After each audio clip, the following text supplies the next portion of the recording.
Well, we're picking up on that comment and some of the others, as you see in the front pages. Abuja has got this one. Well, thank you, Chamberlain. Joining us right now is Zachary Gundu, who is a professor of archaeology at the Ahmadu Bello University. You're welcome to Sunrise Daily. Thank you so much. Good morning. Good morning. If there's anything we can all agree on, I mean, there's a common thread running through all of the discourse that we have heard so far. It is that these killings are senseless and that government has done very little or nothing to stop them. Or maybe what it is doing, we're yet to see, because the killings and the divisions are still running riot, and it doesn't seem like it's going to come to an end. Try to help us make sense of what your reading of all that has been happening is. Well, in a way, if you are the victim, the killings are senseless. But if you are the one doing the killing, it makes sense. A lot of Nigerians don't appreciate our history. They don't also appreciate what has been happening in this country, especially in the past few years. I believe that if people know history, they will know why the Fulanis are doing this. If people know our recent history, they will know that there is an attempt to grab a lot of land from the people of this country for the Fulani of the whole world. For people who don't know, the Fulanis have their original homeland in Guinea. That is in Futajalon. And they had an outing from Guinea. From 1804, the outing in Nigeria was represented by the Uthman Dan Fodio Jihad. It succeeded. There was a caliphate which they established outside even the boundaries of this country, because the caliphate from Sokoto, if you go up country, it went into Chad, it went into Niger.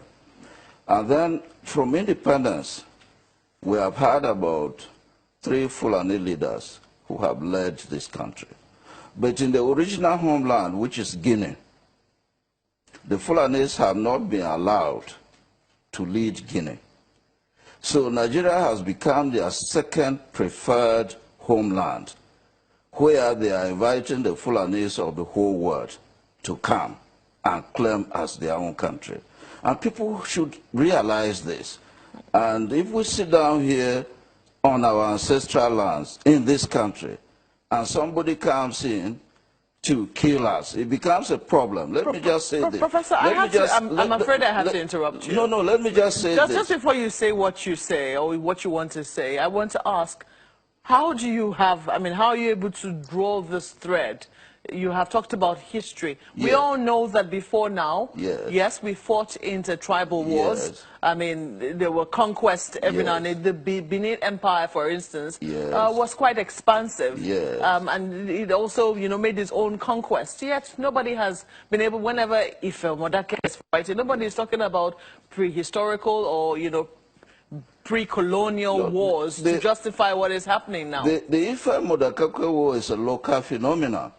In Nigeria, what happened when the British people came in? Remember, the Caliphate was a pre-colonial phenomenon, and it gave the Fulanis some privileges even over the Hausa states, because they manipulated Islam to take over the Hausa states. And it gave them some privileges over the Hausa states and other Nigerian groups which they used to raid as slaves. When the British people came in, people who know colonial history would know that they privileged them. They decided to divide and rule this country by privileging the Fulanis over other groups. So what happened is that the Fulanis moved with their privileges from the pre-colonial period into the colonial period.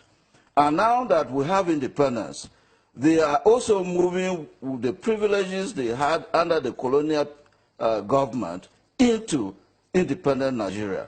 And independent Nigeria is not a feudal system.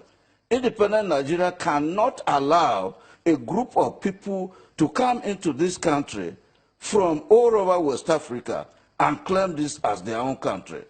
What happened during colonialism was that the states we have presently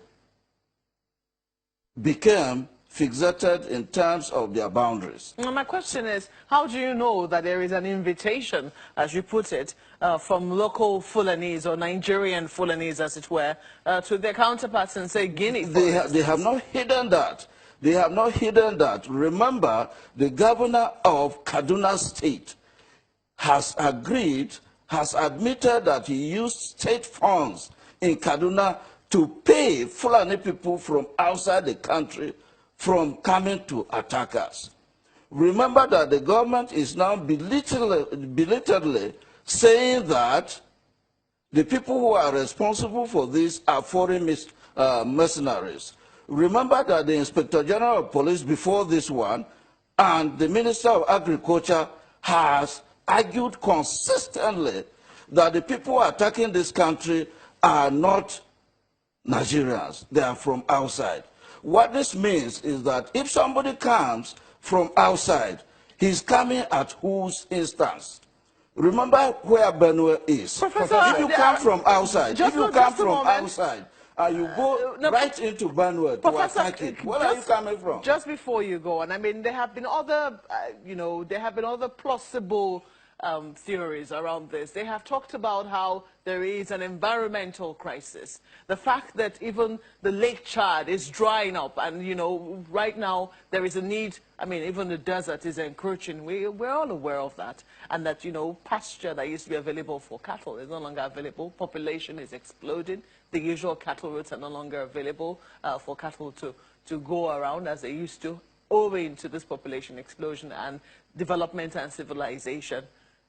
All of this do not matter in the context of the crisis that we're currently seeing? No, all of them matter, but they are not as important as the point I'm making.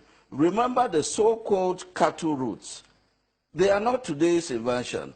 These are cattle routes which were established when the jihad succeeded and there was a Fulani, there was a Sokoto Caliphate. So the cattle routes then were established for the Fulani of the whole West African sub-region to come in and out of the country. Is it just Nigeria that these routes were established in? No. It's not just Nigeria, but try to remember what I'm trying to say. In Nigeria, which has become the second preferred homeland of the Fulani, we have more space. Certainly we have more space. But that doesn't mean that people can come from anywhere in the world, particularly with this type of criminal intentions and activities, to come and attack this country. Professor,